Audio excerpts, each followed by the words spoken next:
Hi, my name is Michael Swartz. I'll be chairing the session. We've got three presenters. The first presenter is Gordon. Gordon Young will be talking Beyond Singer's Pond, Finding the Boundaries of Personal Ethical Responsibility. We'll then, I just want to work out where people are. We'll then go to Dio next over there, who's doing what's the opposite of honesty. Ask me, Dio. And lastly, we're going to spend over here the Hippocratic Oath of Business. Each one is 30 minutes. We're starting 3 minutes late, so I'll go 3 minutes late. I'll give you 5 minutes. I'll give you 5 minutes with a hand of 5 over there, just watching the clock over there. Can I hang on to this for the moment? And then we can just go to questions over there for 5 minutes, and we'll move on, just keep it to time. Thank you very, very much. Thank you very much for having me. My name is Gordon Young. I'll be speaking on boundaries and personal responsibility today. So, what am I responsible for? In the field of ethics, one of the major questions, of course, is what is right, but it goes beyond that. It's what should I personally do? This is more of an issue when it's not you causing the problem. If you're causing a problem, then the answer to that is fairly straightforward. Don't cause the problem. But if a problem is occurring that you are not directly responsible for, where are the boundaries of your responsibility? And what if doing something about that problem hurts you in the process? Those who are not familiar with the ComInsure scandal, this happened about a couple of months ago. It's a branch of the Commonwealth Bank. Multiple customers of the insurance company put in claims and had those claims denied. This was eventually a whistleblower came forward, Dr. Benjamin Coe, to make this public, and subsequently they've been hauled through the press. This was a special investigation by Fairfax Media. This is my favourite example of what they were doing at the time. Apparently an organ failure is not a claimable condition because you could get a replacement transplant. So we have here a clear ethical failure with significant harm to the people affected. For obvious reasons, that we're not concerned about why they did this, we're concerned about how it was able to happen in the first place. So, as I said, this was eventually revealed by Dr. Benjamin Coe, who was the ComInsure's appointed Chief Medical Officer. He blew the whistle, he got in contact with Fairfax Media and made sure that it was made public. As a result, to our knowledge, this sort of conduct has been reformed and is no longer the case. This was obviously a fantastic example of someone who stood up and did something about the problem and was able to make it stop. My question is, why didn't anyone else? The Commonwealth Bank has 52,000 employees. Obviously not all of these are involved in the ComInsure department, but that's still several thousand people who did nothing about this problem and therefore enabled it to continue. So, is it reasonable? Regardless of their particular reasons, it's clear that we've had an ethical failure here. Whatever framework they were using has caused a failure.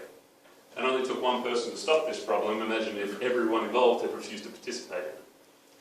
So, but is it reasonable to hold these employees accountable to this? I mean, it's not a traditional approach to ethics to say that a person who doesn't cause the problem is responsible for that problem. To address this, I make reference to Singer's Pond, a hypothetical some of you may be familiar with. So Peter Singer, the famous utilitarian philosopher, uses this hypothetical as an example of how where our boundaries of our responsibility can lie. So the hypothetical involves walking through a park and encountering a child who is drowning. You obviously are not responsible for drowning the child, but you have encountered them drowning. You are able to save them. It will destroy your clothes to a degree, or ruin your shoes. And the question then becomes, should you do that? Should you save that child? Are you responsible for saving that child? Most would argue yes,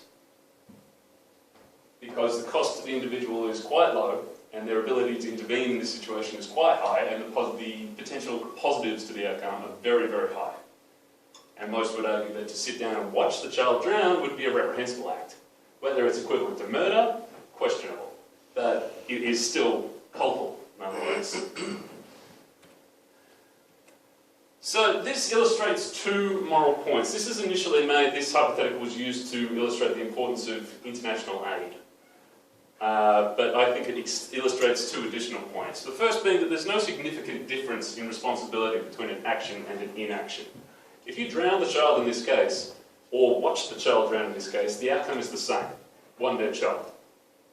Regardless, it doesn't matter how it came about, the results are the same.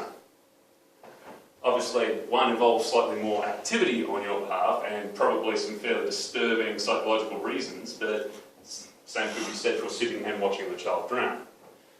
The second point is that it doesn't matter what anyone else was doing. To illustrate this, have a look at this photo. If you watched a child drown, we would agree that that is morally reprehensible. If there were 10 other people with you watching the child drown, any one of which could have intervened to save the child, but no one else did, does that alleviate your responsibility? My argument would be not. The fact that anyone could have intervened makes you all morally reprehensible. It does not excuse any one of the individuals. I mean, what are we saying there? That each of them is responsible for 0.8% or 80% of death? That's ridiculous. Any one of them could have intervened, so any one of them should have.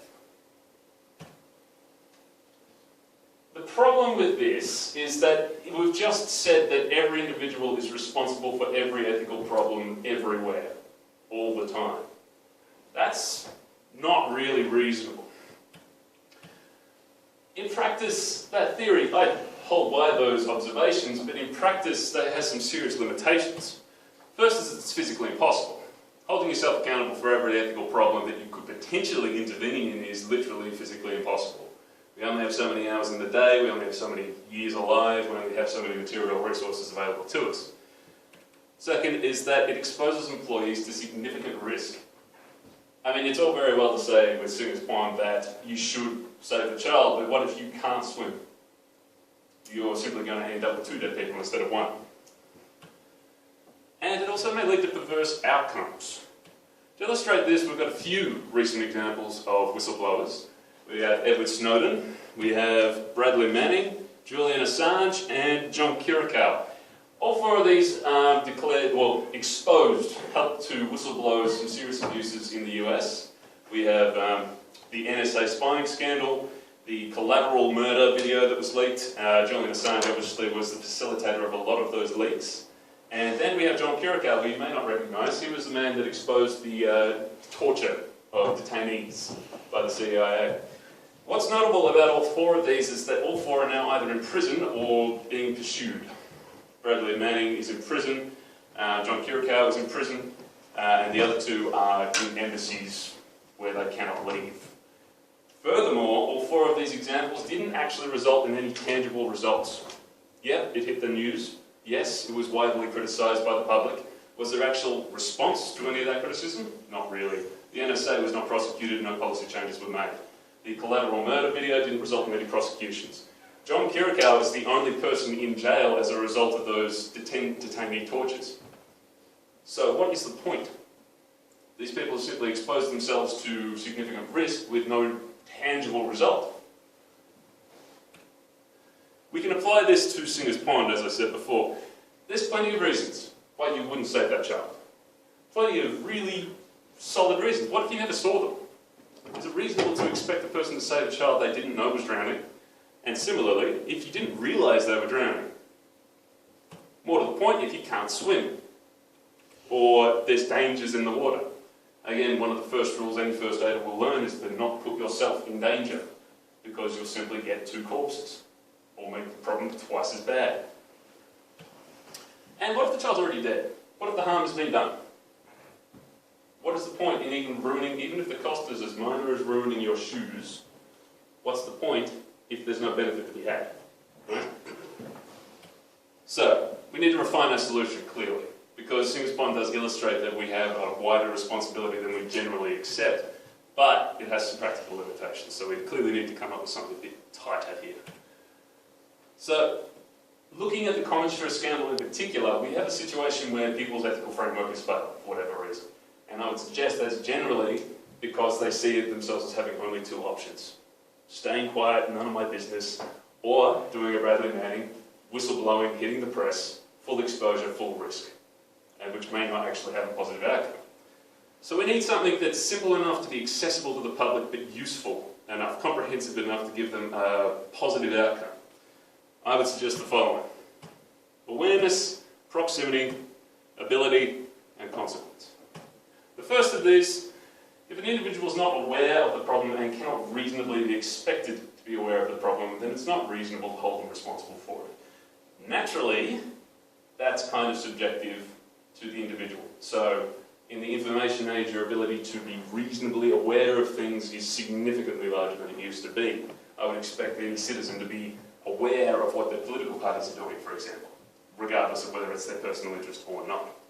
But with the Common Share scandal, as we said, is it reasonable to expect the teller working at a particular branch of the Commonwealth Bank to have been aware of this problem at all? Of course not. There's no possible way that information could have got to them. They're not even in the same department. They're not in a position of authority where this information could have reached them. In fact, they'd be kind of surprised if they found out about this at all before it hit the news. The second is proximity. The closer an individual is to the problem, and the better they are able to understand the causes of it and effectively deal with the problem. Again, proximity. Your teller, your average on-the-ground employee of the Commonwealth Bank, versus the whistleblower, versus this fellow, Ivan, the CEO of Commonwealth Bank at the time. Consider the proximity of all three of these people. Your average employee is a long way. Even if they had found out about this problem, what would they do? Even if they tried to go directly to the press, what information are they going to share? They're going to have no clear idea of what's happening, why, what the extent of it is. Compare that to the whistleblower who was in the team being asked to make these fraudulent decisions. Very involved, very aware, and as such, when they went to whistleblow, was able to give quite a large amount of detail. Contrast that against Ian, our CEO, right in the middle of it. He literally made the decisions, or at least had the capacity to change the decisions that went into making these as use as possible. Number 3 is ability. Specifically, skills, organisational influence, psychological capacity, relationships with pertinent people, the factors that make it possible to interact with this problem. And psychological resilience is not to be underestimated there. If you are afraid of doing stuff, that is going to influence whether or not you can do anything, and the effectiveness of what you do should not be discounted. So if you can't, again, looking at this, the whistleblower here, he has technical skills, he has industry experience, he's a surgeon in his own right, he has authority within the organisation, he has confidence and resilience, hence being able to do this, and he was able to protect himself. 5 skills that make this possible, that many employees simply will not have. And finally, number 4, consequences. As the examples we gave before clearly demonstrate, blowing the whistle or intervening in someone else's unethical behaviour, whether that be something as complex as the Common Share scandal, or stopping a mugging, or anything of the sort, there will be consequences for the person doing that, even if it's just a use of energy. Considering the Singers Pond example, yeah, the consequences might be as minimal as getting your shoes wet, but that is still a consequence. It is a cost. It must be accounted for. Of course, it might be worth it, but there still are costs. The question is whether or not that intervention will produce benefits, will it produce costs, and can those costs be managed or minimalised? Again, look at our 3 levels of employee here. The teller. What is the consequence going to be if a lower level employee, probably quite young, probably not making very much money, not a huge amount of savings, and probably not very well connected, was to intervene in the situation, was able to somehow know about it, be close enough to understand it, and had the skills to go and whistleblow? They will never work in that industry again. And given their lack of experience, given their lack of networking necessarily, it's unlikely they'll work in anyone associated with this industry ever again. They will likely have to move state, possibly country. Compare this to our whistleblower, who had a career outside of the industry. He will never work for the industry again, probably not the banking or insurance industries. However, it's okay. He has the capacity to manage those consequences. He can go back to his original career. If anything, this incident might have enhanced his original career, demonstrating great integrity. And then consider our CEO. What are the consequences for our CEO if he had to simply stop this behaviour? Nothing. Maybe a little bit of stakeholder irritation. I mean, obviously the intent here was to increase financial outcomes for the company, but as CEO, he's got the flexibility and the authority to do that in whatever way he thinks is appropriate. Simply choose another method. I'm not saying there would be no consequences for him if he didn't use this approach, but considering the negative fallout from this, it was a bad approach. So in conclusion, Singers Pond, the observations we take out of that remain valid. Your responsibility is not limited purely to the things you do personally, but also to what you are able to intervene in. However, we have to recognise its limitations: awareness, proximity, ability, and consequence. With my students, I usually, because sometimes even 4 tests is too much or too complicated. However, this can all be encapsulated into one concept, which is your capacity to intervene. These are 4 components of your capacity to intervene in a situation. So what I tell my students, industrial design students, going to be working for bosses, potentially in situations of corruption or competing priorities between their clients, their bosses, themselves, or potentially bad products that need to be designed. What is your capacity to do something about this? And if you want to go into more detail, are you aware of it? What's your proximity to it? What's your ability to intervene in this? And what is the consequence of doing this? These are not excuses. They still don't excuse the fact that you should act where you can, but they are mitigating factors that need to be respected. Thank you very much. I would be very interested in any feedback. Thank you very much.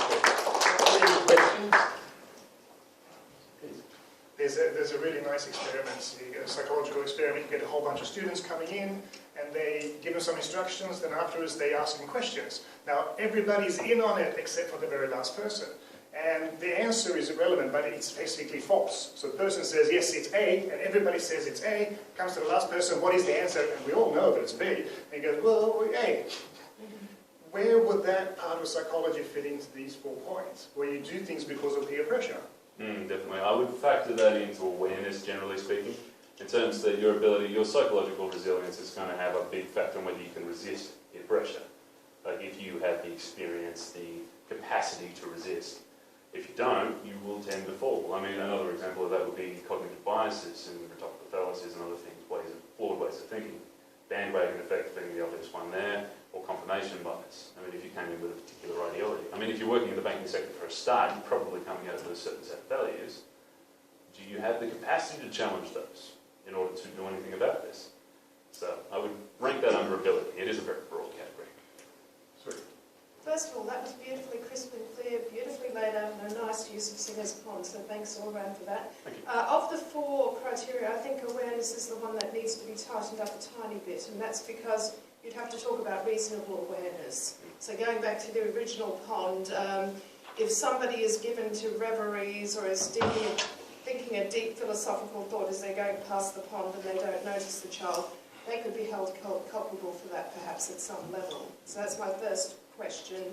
Secondly, could this framework be used to explain the feelings of people who are in the fallout of one of these scandals? Those who you're not saying are actually responsible, but could they perhaps use this as a tool to think about if they do feel some responsibility, let's say a general Commonwealth Bank employee in the insurance arm, could they use your 4 criteria as a tool to help them think through what's happening? Firstly, thank you very much for the advice. I definitely take it. I agree entirely, actually. It's a little bit sketchy. Those are not good tables.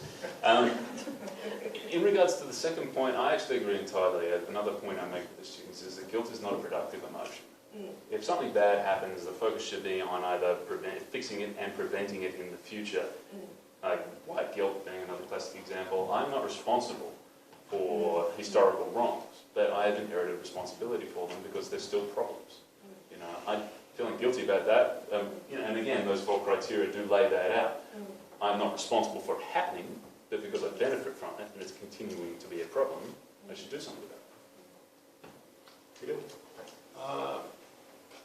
To what extent the fact that Benjamin Coe, whistleblower in Common Show, didn't, he actually got sacked, and there wasn't anybody else who came in with him, as you pointed out. To what extent do you attribute the fact that Australia has no whistleblower protection for the private sector? And we heard, which I find impossible to believe, but we heard Bruce Lane, the Commissioner, ICAC Commissioner, in the opening speech saying the government, the public sector is not interested in whistleblowing in the private sector. Yeah. I find that statement just utterly unbelievable.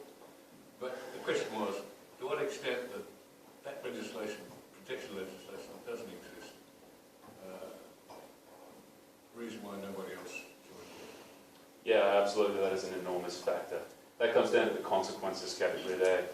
Without proper whistleblower protection, I don't even really think we have proper protection on a public level, but on a private level it's non-existent, as you say.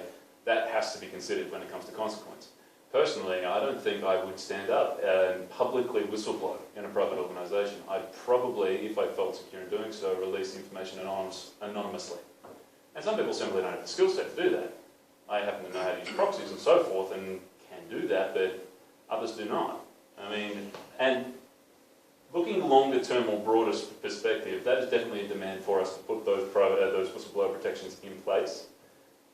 Speculation, but I'm assuming the reason they don't exist is because they're not in the interests of people with the power to influence legislation.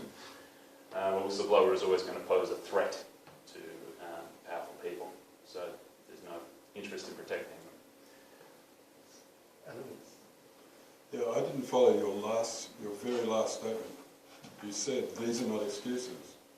Surely they are excuses. In fact, I'd go stronger. I'd say they're justifications. Yeah, actually, that's probably a better way of putting it. Yeah. I would. When I say they're not excuses, I'm implying that they're not reasons not to think about it at all. You know what I mean? Like, yeah, sorry, wrong word to use. But as you say, justifications. Justifications in terms that it's a rational look at the situation, analysed, and come to a conclusion. Which also implies, it also implies that in the future those facts may change, and your response should as well. That's right. So. Any other questions there? Thank you very much. We will then go on to Dio. Dio's talk is titled